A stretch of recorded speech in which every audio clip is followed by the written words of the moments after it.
একটা SSD hard disk HDD hard ডিস্কের তুলনায় কতটুকু বেটার স্পিড বুস্ট আপ করতে পারে তাই টেস্ট করার চেষ্টা করব আজকের এই ভিডিওতে। আমার এই পিসিটিতে আমি ডিসিএল কোম্পানির 1 টেরাবাইট হার্ড ডিস্ক বেশ কিছুদিন যাবত ব্যবহার করতেছিলাম, তাই আমি লক্ষ্য করি আমার পিসিতে স্পিড সেই সাথে কাজ করার যে ক্ষমতা সেটা অনেকটাই কমে গিয়েছে। আমি চিন্তা করে একটা ওয়েস্টার্ন ডিজিটালের 120 জিবি হার্ড ডিস্ক 2200 টাকা দিয়ে কিনে পিসিটাতে লাগানোর চেষ্টা করতেছি। হার্ড ডিস্কটি আনবক্সিং করার মতো ওরকম কিছুই নাই, শুধু একটি প্যাকেটের ভিতরে পলিথিন দিয়ে মোড়ানো একটি হার্ড ডিস্ক ও সাথে পেয়ে যাবেন একটি ম্যানুয়াল বক্স। সেই সাথে হার্ড ডিস্কটি বেশ পাতলা চিতলা। হার্ড ডিস্কটা আমি পিসিতে ইনস্টল করার সময় একটু ব্যাগ পেতে হয়েছিল, যেহেতু আমি এই কাজে দক্ষ নই। প্রথমেই আমি আমার টিনের বাক্সের কেচিংটিকে খুলে নিয়ে সাথেই লাগানো পাওয়ার সাপ্লাই থেকে হার্ড ডিস্কের মধ্যে পাওয়ার প্রদান করি। তারপরেই এক্সট্রা কিনে নেওয়া সাটা কেবলটি আমার স্ক্রুড্রাইভারের সাথে পেঁচিয়ে খানিকটা ছোট করে মাদারবোর্ডের সাথে সংযোগ করে নিই। এক্ষেত্রে আপনারা যারা লম্বা সাটা কেবল ব্যবহার করতে চান তারা অবশ্যই স্ক্রুড্রাইভারের সাথে পেঁচিয়ে কেবলটাকে খানিকটা ছোট করে নেওয়ার চেষ্টা করবেন, তাহলেই পিসির ভিতরে ঝঞ্ঝাটের ঝামেলা থাকবে না।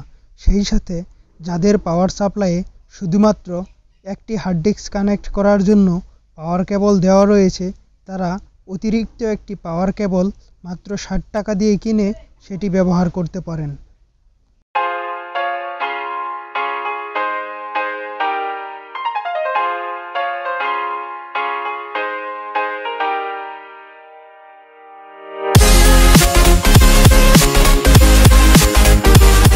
এবং হার্ড ডিস্কটিকে টিনের বাক্সটির সাথে সেট করতে নাট বল্টুর জন্য বিশাল ঝামেলায় পোহাতে হয়েছে, তাই আপনারা হার্ড ডিস্ক ক্রয় করার সময় নাট বল্টুগুলি একটু কিনে নেওয়ার চেষ্টা করবেন মিলিয়ে। তারপর কেসটাতে আমি হার্ড ডিস্কটা ফিটিং করার পর মাত্র 10 মিনিটে উইন্ডোজটা ইনস্টল করে নেই। আপনি কিভাবে উইন্ডোজ ইনস্টল করবেন সেই বিষয়ে ইতিপূর্বে আমার একটি ভিডিও রয়েছে, এবং পরবর্তী ভিডিওতে আমি সম্পূর্ণ ক্লিয়ার করার চেষ্টা করব উইন্ডোজ কিভাবে ইনস্টল করবেন এবং কিভাবে করলে আপনার জন্য বেটার হবে। ইনস্টল করার পরপরই শুরু করে দেই টেস্টিংয়ের কাজ, যদিও আমি তার পূর্বে বেশ কিছুদিন পিসিটি ইউজ করেছি 2 দিনের মতো। তো প্রথমেই আমরা যারাই ইউটিউবিং করি, বা বিশেষ করে আমি যেহেতু ভিডিও এডিটিং এর কাজ করে থাকি, তাই বেশিরভাগ সময়ই বাইরে থাকতে হয়, হঠাৎ করে সেই পিসিটাকে ওপেন করতে হয়।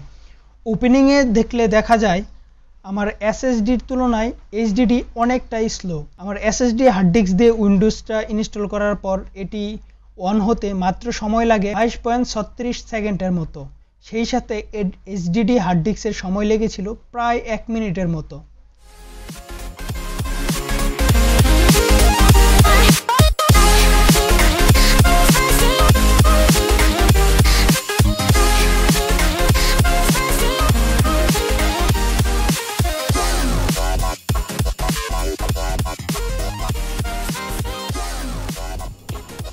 কোনো কারণবশতই মাঝে মাঝেই আমাদেরকে পিসিটাকে রিস্টার্ট দিতে হয়, তাহলে রিস্টার্ট দিতে এইচডিডি এবং এসএসডির মধ্যে যে পার্থক্যটা দেখা যায় সেটা কিন্তু বিশাল। অর্থাৎ এসএসডির মধ্যে মোটামুটি 41 সেকেন্ডেই পিসিটা অন হয়ে যায়, মানে রিস্টার্ট হয়ে যায়, আর সেটা যদি আমরা এইচডিডির ক্ষেত্রে দেখতে চাই তাহলে প্রায় 1.5 মিনিটের মতো সময় লেগে যায়।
যারাই আমরা ভিডিও এডিট করতে পছন্দ করি কিংবা ইউটিউবে কাজ করি তাদের ক্ষেত্রে অ্যাডোবি প্রিমিয়ার প্রোটা খুবই বেশি জরুরি।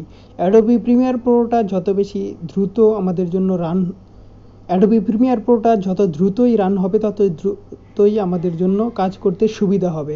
সেক্ষেত্রে এসএসডিতে আমি যেটা লক্ষ্য করতে পারি সেটা হচ্ছে মাত্র 11 সেকেন্ডে আমাদের প্রিমিয়ার প্রোটা অন হয়ে গিয়েছিল, এবং সেই সাথে যদি ফটোশপের পেপারটাও দেখি তাহলে ফটোশপটা অন হতে এসএসডি হার্ড ডিস্কের 22 সেকেন্ডের মতো সময় লাগে, এবং যেটা এইচডিডিতে বেশ কিছুটা সময় ক্ষেপণ করে।